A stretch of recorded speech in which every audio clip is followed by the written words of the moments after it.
ముక్తిని కోరువాడు అనగా జీవనముక్తుడు మిథ్యాభాషణాదులు పాపకర్మములు వాని ఫలము దుఃఖము. అంటే అబద్ధాల మాటలు అబద్ధాల కార్యములు చేయడము మానుకోవాలి.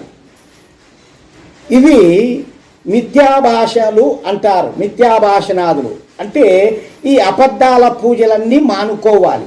పాపకర్మములు ఇవన్నీ కూడా. కాబట్టి వాని ఫలము దుఃఖం వస్తుంది, ఏదో ఒక రూపంలో నిన్ను అనుభవింపజేస్తారు. కావున వానిని వదలి సుఖరూప ఫలము నొసంగు సత్యభాషణాది ధర్మ కర్మముల అవశ్యము చేయవలెను. అంటే వెంటనే చేయవలను, వింటానే చేయవలను అంటాడు దేవుడు.